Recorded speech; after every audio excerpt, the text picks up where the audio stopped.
코로나19가 창궐할 당시에 사회적 거리 두기 및 이 방역 수칙에 따라서 예배가 중단되면서 출석 교인이 줄었고요. 이후에 방역 수칙이 해제된 이후에도 여전히 교회에 나오지 않는 교인들에 있어 출석 교인이 좀처럼 회복되지 않는다는 이런 기독교 여론조사 결과가 있습니다. 그러니까 그런 흐름을 가속화시킨 것이 뭐냐? 바로 유튜브 등 미디어 매체의 발달이었습니다. 그러니까 영상을 시청하는 것으로 예배를 대체하려는 시도가 코로나 사태를 계기로 해서 활발해졌다는 거죠. 그리고 이런 행태가 마치 앞으로 교회가 지향해 나아가야 할 대안인 것처럼 여기고 있습니다. 이처럼 미디어로 예배를 대체하려는 움직임과 함께 주일 성수의 문제 또한 새로운 도전을 맞고 있게 된 거죠. 그러니까 과연 주일을 반드시 지켜야 하는지 의문을 제기하는 세대가 오고야 말았다는 겁니다. 그래서 이러한 흐름이 바람직한 것인지, 무엇이 하나님께서 원하시는 일인지를 진지하게 생각해 볼 필요성이 있습니다. 오늘 말씀은 10계명의 네 번째 계명인 안식일에 관한 명령입니다. 예전에 다룬 대로 안식일은 한 주의 7번째 날로서 토요일이었습니다. 그러나 예수 그리스도의 부활이 안식 후 첫날이었기 때문에 초대교회 성도들은 이 안식 후 첫날, 즉 지금의 일요일을 주의 날로 부르면서 모이기 시작했던 거죠. 그래서 우리가 일요일을 주일, 즉 주의 날이라고 부르며 함께 예배 드리고 있는 겁니다. 따라서 안식일을 기억하여 거룩하게 지키라는 말씀을 우리는 주일 성수를 통해서 지금 지키고 있는 겁니다. 주일을 안식일로 삼고 거룩하게 지키고 있는 거죠. 본문 말씀 출애굽기 20장 9절에서 10절 말씀은 안식일을 거룩하게 지키라는 명령에 대한 구체적인 실천 사항입니다. 안식일에 아무 일도 하지 말라고 명령하셨어요. 안식일에 아무 일도 하지 말라고 명령. 이건 선택사항이 아닙니다. 명령이에요. 명령은 지켜야 되는 거죠. 자, 여기서 말하는 일이 무엇일까? 이 땅에서 먹고 살기 위해 반드시 해야 하는 생업을 의미합니다. 이것을 하지 말라는 거예요. 생업을 하지 말라. 그런데 조건이 있어요. 나머지 엿새 동안 힘써 일하라는 거예요. 이 말씀은 명령과 약속을 함께 담고 있어요. 자, 그렇다면 우리가 열심히 일해야 하는 이유는 뭐냐? 그것은 바로 먹고 살기 위해서입니다. 열심히 일해야 하는 이유, 열심히 일해야 하는 이유는 먹고 살기 위해서. 그런데 7일 중 하루를 쉬려면 6일 동안 일한 것으로 7일을 먹을 수 있어야 됩니다. 다시 말해서 6일 동안 힘써 일하고 안식일에 일하지 말라는 말씀은 하루를 쉬어도, 안식일 하루를 쉬어도 먹고 살게 해 주시겠다는 하나님의 약속이 포함된 거예요. 네? 네. 따라서 안식일에 일하지 않고 쉬는 것은 믿음의 행위입니다. 믿음의 행위. 안식일에 쉬어도 하나님께서 그날에 굶주리지 않게 해 주실 것을 믿는다는 뜻이죠. 안식년도 마찬가지. 안식년 6년 동안 힘써 농사를 지은 뒤에 7년째에는 땅을 쉬게 하라고 명령하셨는데, 이를 지키려면 무엇이 필요하냐? 역시 믿음이 필요합니다. 생각해 보세요. 7년째 되는 1년 동안 그 땅에서 농사를 짓지 않고 살아가야 된다는 거예요. 이건 보통 문제가 아닙니다. 요즘같이 1차 산업 시대가 아닌 지금의 상황에서는 그렇다 할지라도 1차 산업이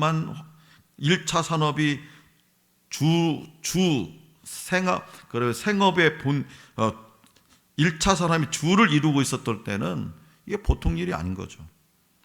자, 그래서 6년째, 그러면 6년째 얼마나 거두어야 되냐? 6년째, 7년째의 농사를 짓지 않을 것이고, 그 다음에 다시 파종해야 돼요. 그리고 그것을 거둘 때까지 먹고 살아요. 그러면 실제로 2년 가까이 동안 그 땅에서는 곡식을 거둘 수가 없게 되는 거죠. 네. 자, 그래서 그러려면 6년째에는 평년에 2배 이상을 거두어야 안식년 규례를 지킬 수 있는 겁니다. 이는 곧 하나님께서 6년째에 2배 이상을 거두게 하시거나 7년째와 그 이듬해에 먹고 살게 해 주실 것을 믿어야 한다는 뜻이에요. 믿음의 행위예요.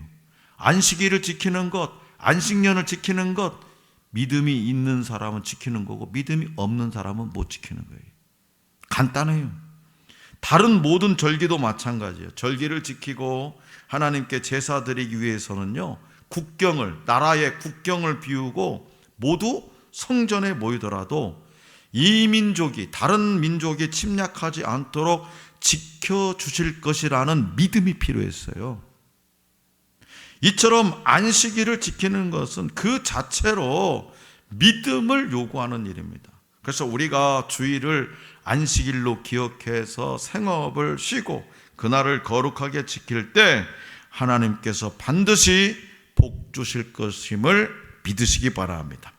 본문 말씀 11절은요, 하나님께서 안식일을 제정하신 이유를 설명하고 있어요. 하나님께서 엿새 동안 천지를 창조하셨고 7째 날에 쉬셨습니다. 하나님이 힘들어서 쉬신 것이 아니에요. 보시기에 심히 좋으셨던 그 모든 피조물과 함께 당신의 창조를 기념하시고 기뻐하시고 친히 누리신 거예요. 따라서 하나님은 이 기쁨을 당신께서 자기 형상대로 창조하신 인간들과 함께 영원히 기념하고 누리고자 하셨던 거죠. 그런 하나님의 마음이 안식일을 기억하여 거룩하게 지키라는 말씀에 녹아 있는 거예요. 하나님의 그 마음이. 따라서 지금 우리가 안식일로 지키고 있는 주일은요, 부담스럽고 힘들고 지루한 날이 아니라 기쁜 날이에요. 그래서 제가 분명히 우리 교회 성도님들에게 말씀드렸어요. 교회 주일날 오셔서 너무나 교회에서 봉사하거나 힘들거나 피곤하면 말씀을 하셔라. 안 해도 좋다. 주일날 오면 평안이 있어야 돼요. 근데 봉사를 한다고, 물론 헌신하고 봉사하는 일은 좋은 거예요. 그러나 그것이 나의 일이 돼가지고 주일날이 부담스럽고 기쁨이 넘치지 않는다면 안 하는 게 좋다. 이게 성경적이에요. 이게. 그래서 하나님의 안식에 우리 동참해야 되는 거예요. 하나님의 안식에. 그리스도께서 차려주시는 풍성한 식탁에 참여하는 거예요. 우리가 먹고 마실 때 인상 씁니까? 잔칫날에 이 잔치집에 가면 인상 써요? 왜 나 불렀어? 짜증나게. 뭐 그런 사람 있어요? 잔치를 베푸는 사람과 기쁨을 나누는 거잖아요. 먹고 마시면서 맛있는 거 있으면 좀 더 달라고 하기도 하고. 그러니까 뭐라고 이제 배불러 죽겠네. 또 배불러 죽겠대야. 뭐예요 그게? 기쁨을 나누는 거예요. 풍성한 식탁에 참여하는 날이에요. 그래서 하나님께서 우리와 함께, 하나님께서 오늘 저와 여러분들과 함께 안식을 누리기를 너무나 기대하신다는 사실을 깨닫고 그 어떤 날보다 주일을 기대하고 기뻐하는 저와 여러분들이 되어야 됩니다. 자, 본문 말씀 히브리서 4장 9절 말씀은 하나님의 백성에게 안식할 때가 남아 있다고 전하고 있어요. 안식할 때가 남아 있다. 문맥상 안식은요, 죽음으로써 하나님의 나라에 들어가는 것과 이 땅에서 안식을 누리는 것, 이 두 종류입니다. 하나님의 백성은 하나님의 안식을 누리기에 적합한 자들로서 예수 그리스도를 구주로 믿는 저와 여러분들을 가리킵니다. 그리고 그런 우리에게 안식할 때가 남아 있습니다. 다시 말해서 땅에서 겪는 모든 고난과 수고를 내려놓고 쉴 때가 온다는 거예요. 이런 소망이 있기 때문에 주일에 일을 하지 않고 안식일로 지키는 것이 가능한 거예요. 히브리서 4장 10절 말씀은 이런 믿음으로 살다가 죽은 자가 어떻게 되는지를 보여줍니다. 함께 다시 한번 읽어볼게요. 히브리서 4장 10절 요 앞에 있어요. 시작. 이미 그의 안식에 들어간 자는 하나님이 자기의 일을 쉬심과 같이 그도 자기의 일을 쉬느니라. 아멘. 성도에게, 오늘 저와 여러분들에게 죽음은 멸망이 아닙니다. 최근에 제 페이스북 이 패친들이 어제 찬양 사역자 김상훈 씨라는 분이 있는데 그분이 심정지가 돼가지고 한 이틀 만에 천국에 갔어요. 근데 막 안타까워요. 물론 젊은 사람이 심정지가 돼가지고 가족들 품을 떠났으니까 인간적으로는 안타깝죠. 그죠? 그런데 그것이 끝이 아니라는 거죠. 그게 끝이면 얼마나 마음 아프고 괴롭고 절망스럽겠어요. 남아있는 가족들은 어떻고요? 그런데 다들 그 애틋한 마음들은 있는데 뭐냐? 상훈아, 천국은 네가 먼저 갔지? 그래, 이 땅은 내가 먼저 왔지만 천국은 네가 먼저 갔지? 나고 곧 따라갈게. 기다려. 우리에게 그런 소망이 있는 거예요. 다시 만날 날을. 네. 하나님께, 성도에게 죽음은 멸망이 아니라 안식이에요. 하나님께서 자기의 일을 쉬신 것처럼 영원히 자기 일을 쉬고 안식을 누립니다. 땅에서의 삶이 아무리 고달파도, 아무리 가난을 벗어날 수 없어도 반드시 그 끝이 있다. 아무리 이 땅에서 핍박을 당해도, 아무리 조롱을 당해도 이것이 영원히 계속되지 않을 것과 반드시 끝이 있음을 믿고 끝까지 우리는 믿음을 지켜내야 되는 거죠. 그 믿음을 지켜내기 위해서 오늘 이 시간에 이렇게 공부하는 거예요. 하이델베르크 요리문다. 11절 말씀은 이런 믿음을 지키려면 어떻게 해야 할지를 가르쳐주고 있어요. 자, 11절 함께 읽어보겠습니다. 히브리서 4장 11절 시작. 그러므로 우리가 저 안식에 들어가기를 힘쓸지니 이는 누구든지 저 순종하지 아니하는 본에 빠지지 않게 하려 함이라. 아멘. 여기서 우리 주님은 히브리서 기자를 통해서 안식에 들어가기를 어떻게 하라? 힘쓰라는 거예요. 힘쓰라고. 내가 안식, 평안을 누리기에 힘써라. 이 땅에서도 안식을 누리기에 힘써라 이거예요. 죽으려고 애쓰라는 뜻이 아닙니다. 표면적으로는 끝까지 죽음을 각오하고라도 믿음을 지키라는 명령. 믿음을 지켜야 우리가 안식을 이 땅에서도 누릴 수 있고 저 천국에서 누릴 수 있다는 거잖아요. 숨은 의미는 뭐냐? 땅에서 안식을 누리기 위해 힘쓰라는 겁니다. 자, 그렇다면 어떻게 해야, 물론 우리가 딱 죽으면 우리의 믿음으로 구원받았으니까 이제 영원한 안식에 임하겠지만 이 땅에서 안식을 누리는 게 중요하잖아요. 그럼 어떻게 해야 이 땅에서 안식을 누릴 수 있을까? 그것은 바로 말씀에 순종하는 겁니다. 하나님의 말씀에 순종하는 거예요. 그래야 우리가 이 땅에서 안식을 누릴 수 있는 거예요. 말씀에 순종하는 것이 우리에게 주는 유익을 여러분들 경험해 보셨습니까? 나는 하나님의 말씀에 순종했더니 내 삶에 이런 유익이 있었다.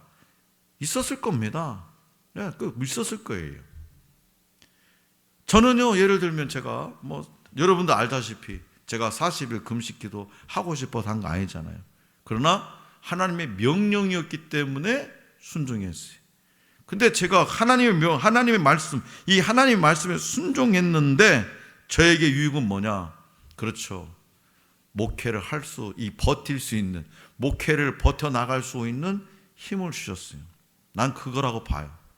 제게 막 병고침에 치유 은사가 임했냐, 이런 것보다도 목회를 할 수 있는, 어떤 환경과 여건 속에서도 목회를 할 수 있는, 이 땅에서 하나님의 뜻에 합당하게 일할 수 있는, 버텨나갈 수 있는 힘을 주셨더라는 거예요. 저는 그게 유익이에요. 각자 유익이 다 있을 겁니다. 각자. 우리의 본성을 따르지 않고 조금 손해를 보더라도 하나님 말씀에 순종하면 우리는 영적인 전투에서 승리했을 때의 기쁨을 경험해요. 기쁨을. 최근에도 강사모님이 저한테 이런 고백을 해요. 이게 어린이집 이거 다 정리하고 이 명산동 여기에 이사 와가지고 강의를 열심히 하고 있어요. 그거라도 해야 자식들하고 어떻게 먹고 살 것 같아서. 근데 하나님이 그것마저도 내려놓으라 하셔요. 참 심각한 거죠. 뻔한 건데 교회 예산에. 그래서 100일 동안을 2끼를 금식하면서 기도했어요. 100일 동안을 2끼를 기도하면서 금식한 내용 결과는 뭐냐? 내려놓는 거예요. 그래서 그냥 사표냈어요. 그리고 예배당에서 예배만 하나님 일만 하셨는데 그 결과가 하나님 말씀에 순종했던 그 결과가 하나씩 안 보이더니 이제 보여진다. 이제 보여진다. 그때는 정말 어떻게 이럴 수 있나. 하나님이 너무나도 심하시다. 진짜 잔인하시다. 그랬는데 지금은 하는 말씀에 순종했더니 이런 결과가 보여지더라. 그렇죠. 조금 내 본성을 따르지 않고 내 인간적인 욕심을 따르지 않고 조금 손해를 보더라도 말씀에 순종하면 우리는 이 영적인 전투에서 승리했을 때 기쁨을 경험하게 됩니다. 그리고 우리가 순종해야 할 말씀에는 안식일 성수, 즉 주일 성수에 관한 말씀도 포함됩니다. 말씀에 순종함으로, 특히 주일을 지킴으로 땅에서 영적 전쟁에 대한 승리의 기쁨과 안식을 오늘 저와 여러분들이 반드시 누려야 되는 거예요. 그렇다면 하이델베르크 요리문답은 주일 성수에 대해서 어떻게 전하고 있을까요? 자, 103 문답입니다. 제가 문제, 여러분들은 답입니다. 제 103문, 제 4계명에서 하나님께서 원하시는 것은 무엇입니까? 첫째, 하나님께서는 말씀의 봉사와 그 봉사를 위한 교육이 유지되기를 원하시며 특히 안식의 날인 주일에 내가 하나님의 교회에 부지런히 참석하며 하나님의 말씀을 경청하고 성례에 참여하며 주님을 공적으로 부르고 가난한 자들에게 기독교적 자비를 행하기를 원하십니다. 둘째, 나의 일생 동안 약한 자들을 그만두고 주께서 그의 성신으로 내 안에서 일하시게 하며 그럼으로써 영원한 안식이 이 세상에서부터 시작되기를 원하십니다. 아멘. 자, 4계명을 통해 하나님께서 원하시는 것은 말씀의 봉사와 그 봉사를 위한 교육이 유지되어야 된다는 거예요. 말씀의 봉사와 그 봉사를 위한 교육이 유지되어야 된다. 말씀의 봉사는요, 2가지로 나뉩니다. 첫째는 성경을 풀어 가르치는 목사의 강론이고요, 2번째는 성례입니다. 그 봉사를 위한 교육은 말씀을 듣고 성례에 참여하기 위한 교육이에요. 이를 위해서 개혁교회는요, 오후 예배 시간을 즐겨 사용했다는, 오후 예배를, 주일 오후 예배를. 그래서 오전에는 오늘 우리처럼 공예배를 드리고 오후에는 성경 공부를 했다는 거죠. 우리 교회가 지금 그런 시스템이잖아요. 오후에는 성경 공부를 합니다. 그때 교사는 누구였냐? 이 성경 공부를 할 때, 오후에 성경 공부를 할 때 교사는 누구냐? 바로 부모였어요. 근데 한국 교회는 누구한테 맡겨버려요? 그럼 목회자한테 다 맡겨버리잖아요. 알아서 하십시오. 부모는 그냥 상관도 안 해요. 학생은 누구였냐? 자녀들이었어요. 따라서 성도는 주일에 교회에 부지런히 참석해야 됩니다. 특히 주일 공예배에 반드시 참석해야 됩니다. 이유가 뭐냐? 말씀을 듣고 성례에 참여하고, 이번 주일에 우리가 성찬 성례전을 하지 않습니까? 그냥 내 몸이 와가지고 떡 떼주고 먹고 마시는 게 아니라 이 하나님의 말씀을 들으면서 교육이 되어져서 성례에 참여하고 주님을 공적으로 부르기 위해서예요. 한마디로 예배를 드리기 위해서입니다. 이는 교회가 예배를 위해 존재하기 때문이고, 교회는 예배를 위해서 존재해요. 예배는 위성 중계나 유튜브 라이브로 드릴 수 없기 때문입니다. 설교를 전하는 목사와 듣는 회중이 함께 만들어가는 종합 예술이라고 설교를 그렇게 별칭으로 부르기도 합니다. 그 이유가 뭐냐? 목사는 자신이 섬기는 성도들이 처한 삶의 어떤 정황과 그들의 신앙과 지식 수준 등을 고려해서 설교를 준비합니다. 아무 생각 없이 하는 것이 아니라 우리 한 사람 하늘 소망교회 성도들의 한 사람 한 사람의 신앙 상태도 보면서, 기도하면서, 지식 수준도 보면서, 모든 것을 바라보면서, 믿음의 관점으로 바라보면서, 이번 주일에 우리 성도에게, 우리 하늘 소망교회 교회 성도들에게 필요한 말씀은 뭘까? 기도하면서 준비하는 거예요.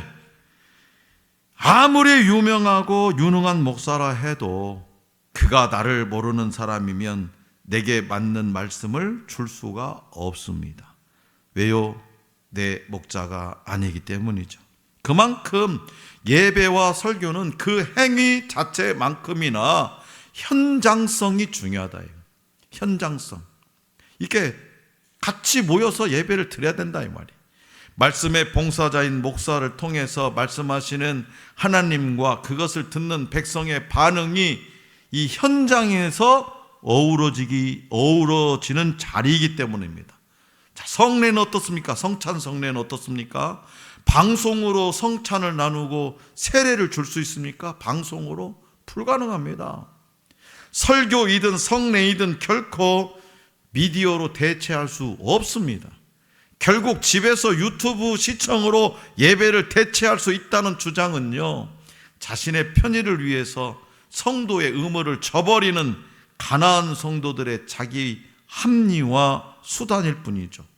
이 가나안 성도, 요즘 가나안 성도라는 말이 있습니다. 교회에 출석하지 않고 신앙을 유지하려는 사람을 가리키는 이 가나안 성도라는 말 자체가 모순이에요. 왜냐하면 교회에 안 나가는 사람은 성도가 아니기 때문입니다. 교회를 안 나가는데 어떻게 성도라고 말할 수 있어요? 그런 점에서 교회 없이도 천국에 들어갈 수 있다고 주장하는 무교회주의는요, 대단히 위험한 사상이죠. 교회는 그리스도의 몸이라고 성경이 분명하게 증언하고 있습니다. 교회는 그리스도의 몸이라. 종교개혁자 칼빈 또한 교회를 어머니로 모시지 않는 자는 하나님을 아버지로 모실 수 없다라고 한 초기 기독교 교부 키프리아누스의 말을 적극적으로 인용함으로써 교회의 중요성에 대해서 역설했습니다. 다시 말해서 모이는 것이 교회이고, 교회를 통해서 우리를 부르셨음을 기억하고 부지런히 모여서 위로는 하나님과 아래로는 동료 우리 그리스인들과 사랑의 교제를 나누는 하늘 소망 교회가 되어야 되는 거예요. 또 주일에는 예배뿐만 아니라 또 다른 할 일이 있어요. 주일에는 생업은 하지 말라. 근데 주일에 할 일이 있어요. 예배 이외에 뭐냐? 기독교적 자비를 행하는 구제입니다. 기독교적 자비를 행하는 구제. 안식일에 병을 고치는 예수님을 향해서 사계명을 어긴다고 유대인들은 비난했어요. 그 유대인들에게 우리 주님께서는 안식일에 선을 행하는 것이 옳다고 말씀하셨어요. 초대교회에서 주일에 모이는 일은 예배뿐만 아니라 구제를 행하는 수단이었습니다. 그때 당시에는요, 정말 가난하고 힘들고 한 끼가 없어서 굶주리는 사람이 엄청 많았어요.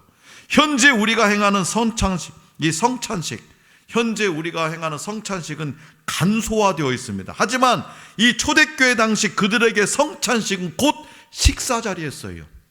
그리고 그것이 구제의 행위였습니다. 매일 끼니를 걱정하는 이들에게 단비와 같은 한 끼의 식사였어요. 교회 공동체 내에도 한 끼를 해결할 수 없는 사람들이, 성도들이 많았기 때문에 그뿐만 아니라 이 성도들의 연보, 즉 이 헌금의 주된 사용처가 바로 구제였습니다. 교회는 이 헌금을 통해서 말씀의 봉사를 위해서 생업을 포기하고 살아가는 목사의 생활비를 제공해야 하고, 또 고아와 과부를 돌보는 일에 부지런히 나서야 됩니다. 따라서 이 헌금은 위로는 하나님께 드리는 예물이고요, 아래로는 고아와 과부를 사랑하시고 돌보시는 하나님의 자비의 수단입니다. 헌금의 의미를 바로 알고 이를 통해서 구제를 실천하는 오늘 저와 여러분이 되어야 됩니다. 자, 교회는요, 이 돈을 쌓아놓고 그럴 필요가 없어요. 열심히 선교하고 복음 전하는 일에 싸우고 또 구제하는 일에 써야 되는 거예요. 또 제 사계명을 지켜야 하는 두 번째 이유는 뭐냐? 영원한 안식에 들어갈 우리가 이 땅에서부터 안식을 누려야 하기 때문입니다. 이 땅에서부터 안식을 누려야 하기 때문에 제 사계명을 지켜야 됩니다. 무엇으로부터의 안식입니까? 무엇으로부터 안식이냐? 악한 일, 즉 죄로부터의 안식이. 웨스트민스터 소요리 문답은 안식일을 지키는 행위에 대해 죄 짓는 것을 멈추는 것이라고 해석했어요. 안식일을 지키는 행위에 대해서 죄 짓는 일을 멈추는 것. 우리가 예배당에 나와서 하나님 앞에 예배드리고 찬송하고 기도하고 성도들과 교제하며 그날만큼은 죄를 짓지 않겠잖아요. 죄 짓는 일을 멈추는 것이잖아요. 역시 죄로부터의 안식입니다. 죄 짓는 일을 쉬면 성령님께서 내 안에서 일하시고 또 이로써 영원한 안식을 이 땅에서부터 누리게 됩니다. 내가 일하면 쉴 수 없지만 성령님께서 일하시면 나는 안식을 얻습니다. 이 땅에 살면서 많은 고민과 고난에 직면하지만 성령님께서 일하시도록 내 인생의 키를 맡겨드리면 놀랍게도 참된 안식을 누릴 수 있습니다. 자, 어떻게 하는 것이 성령님께 맡기는 일이냐? 어떻게 하는 것이 성령님께 맡기는 일이냐? 말씀에 순종하는 거예요. 7시 15분 정도 되면 매일같이 김유군 집사님이 문자를 보내요. 매일같이 15분경에. 어떤 문자냐? 말씀. 이 말씀을 왜 보낼까? 김유군 집사님 왜 보낼까요? 받는 이가 하나님의 말씀을 붙들고 말씀에 순종하면서 오늘 하루도 승리하라 이거죠. 저는 그런 관점으로 받아들였어요. 저는 말씀에 순종하는 거예요. 어떻게 하는 것이 성령님께 맡기는 거냐? 말씀에 순종하는 거예요. 새벽 기도에 말씀을 듣고 기도하고 찬송하는 거, 무엇 때문에 성령님께 내 일을 맡겨드리는 거예요. 말씀에 순종하고 성령님의 인도를 받아서 땅에서 죄로부터의 안식과 다른 수고로부터의 안식을 누리는 저와 여러분들이 될 수 있기를 원합니다. 자, 사랑하는 성도 여러분, 오늘은요 제 4계명에 대해서 공부했어요. 하나님께서는 주일 예배를 통해서 오늘 저와 여러분들을 만나 교제하기를 원하시고요, 천국의 안식을 미리 맛보게 하기를 원하세요. 따라서 우리는 주일을 안식일로 기억하고 거룩하게 지킬 때 행복한 삶을 살 수 있습니다. 주일 성수의 의미와 목적을 기억하고 4계명을 순종함으로써 이 땅에서 죄로부터의 안식과 다른 수고로부터의 안식을 주일마다 누리고 매일의 삶 속에서 누리는 저와 여러분들이 될 수 있기를 간절히 기원합니다.